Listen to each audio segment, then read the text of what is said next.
شروع اللہ کے نام سے جو بڑا مہربان اور نہایت رحم فرمانے والا ہے۔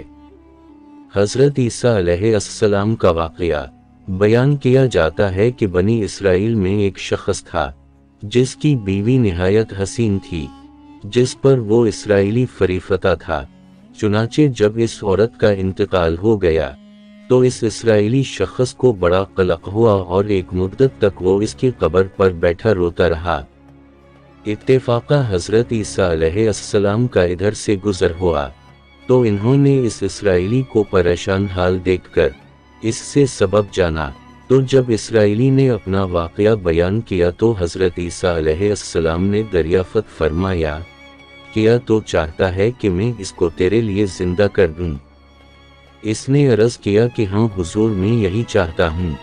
چنانچہ جب حضرت عیسیٰ علیہ السلام نے اس قبر کے مردہ کو آواز دی تو قبر سے ایک حبشی غلام، جس کے ناک کے نتھنوں، آنکھوں اور جسم کے دوسرے سوراخوں سے آگ کی لپٹیں آٹھ رہی تھیں، حضرت عیسیٰ علیہ السلام کو دیکھتے غلام نے کلمہ پڑھا، لا الہ الا اللہ عیسیٰ رو اللہ۔ اسرائیلی نے یہ دیکھ کر عرض کیا، حضور مجھ سے غلطی ہو گئی، میری بیوی کی قبر تو دوسری ہے۔ یہ سن کر حضرت عیسیٰ علیہ السلام نے حبشی کو حکم دیا کہ تم اپنی قبر میں واپس ہو جاؤ۔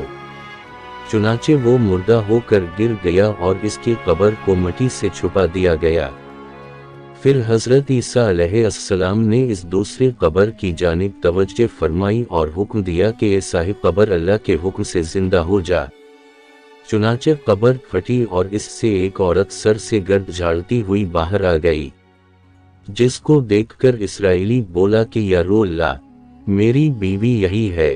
پھر حضرت عیسیٰ علیہ السلام کے حکم سے وہ اسرائیلی اپنی بیوی کو ہمراہ لے کے واپس ہونے لگا، مگر عرصہ سے جاگا ہوا تھا، اس لیے اس پر نینت کا غلبہ ہو گیا اور اس نے بیوی سے کہا کہ تیری قبر پر گریہ وزاری اور بیداری نے مجھے ہلاک کر دیا ہے، اس لیے میں چاہتا ہوں کہ کچھ دیر آرام کر لوں۔ بیوی کہنے لگی کہ ہاں آپ آرام کر لیجئے۔ چنانچہ وہ اسرائیلی بیوی کے زانوں پر سر رکھ کر سو گیا۔ اتنے میں ایک گھوڑے پر سوار ایک شہزادے کا ادھر سے گزر ہوا، جو اپنے زمانے کا یکتا حسین تھا، جس کو دیکھ کر شہزادی اس پر فریفتہ ہو گئی اور اس کا دل قابو میں نہ رہا۔ اس نے سر زانوں سے نیچے رکھا اور فرط محبت و غلبہ عشق سے مجبور ہو کر شہزادے کے سامنے جا کھڑی ہوئی۔ ادھر جیسے ہی شہزادے کی نظر اس پر پڑی، وہ بھی اس کو دیکھ کر اس پر فریفتہ ہو گیا اور عورت کی خواہش پر اس کو اپنے گھوڑے پر بٹھا کر لے گیا۔ چنانچہ اس کے شوہر نے بیدار ہو کر جب اپنی بیوی کو نہ پایا تو نہایت پریشان ہوا اور اس کے ملنے کی تدبیر سوچنے لگا۔ سوچتے سوچتے آخر اس نے نشانہ قدم پر چل کر اپنی بیوی کو تلاش کر لیا، جو شہزادے کے پاس پہنچ چکی تھی۔ اس کو دیکھ کر اسرائیلی نے شہزادے سے عرض کیا کہ یہ میری بیوی ہے، آپ اس کو چھوڑ دیجئے۔ ابھی شہزادہ کچھ کہنے بھی نہ پایا تھا کہ اس عورت نے کہا، میں تیری بیوی نہیں بلکہ شہزادے کی لونڈی ہوں۔ یہ سن کر شہزادہ اسرائیلی سے کہنے لگا، مجھ سے میری لونڈی کو لینا چاہتے ہو؟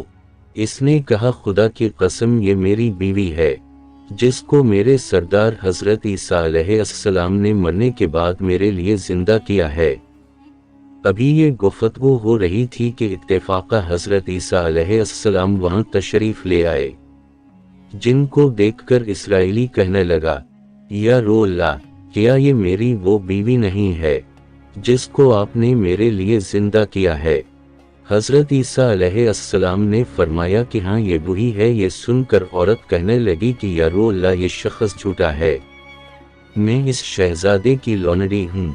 حضرت عیسیٰ علیہ السلام نے فرمایا کہ یا تو وہ عورت نہیں جس کو میں نے اللہ کے حکم سے زندہ کیا ہے۔ عورت نے کہا، یا رو اللہ، بخدا میں وہ نہیں ہوں۔ اس کے بعد حضرت عیسیٰ علیہ السلام نے فرمایا، جو جان خدا کے حکم سے میں نے تجھے دی ہے، اس کو واپس کر دے۔ یہ سنتے ہی وہ عورت پھر مردہ ہو کر گر پڑی۔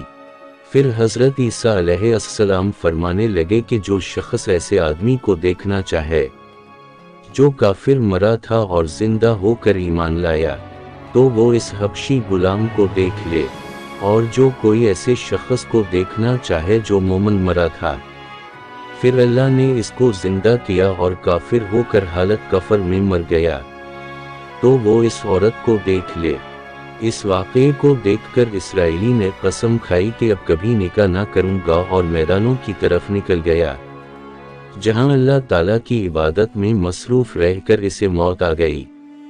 اللہ تعالیٰ اس پر رحم فرمائے۔ حاصل، نبی اور رسول کے اقرار اور انکار کا نتیجہ اس حقائق سے ظاہر ہوتا ہے اور سبق ملتا ہے کہ کامیابی اپنے نبی کی اطاعت و محبت سے ہی مل سکتی ہے۔ چنانچہ ہمیں بھی چاہیے کہ ہر حال میں اپنے نبی صلی اللہ علیہ وآلہ وسلم کی اطاعت کو سامنے رکھیں، چاہے دل مانے یا نہ مانے۔ نبی کریم صلی اللہ علیہ وآلہ وسلم کے طریقوں کو لازمی اپنایا جائے۔ اللہ تعالیٰ اس واقعے سے سبق حاصل کر کے عمل کرنے کی توفیق عطا فرمائے، آمین یا رب العالمین۔ اگر آپ کو یہ واقعہ پسند آئی تو برا کرم ہمارے چینل کو سبسکرائب کریں، ویڈیو کو لائک کریں اور دوسروں کے ساتھ شیئر کریں تاکہ زیادہ سے زیادہ لوگ اس سے فائدہ اٹھا سکیں۔ اگلی ویڈیو تک اللہ حافظ۔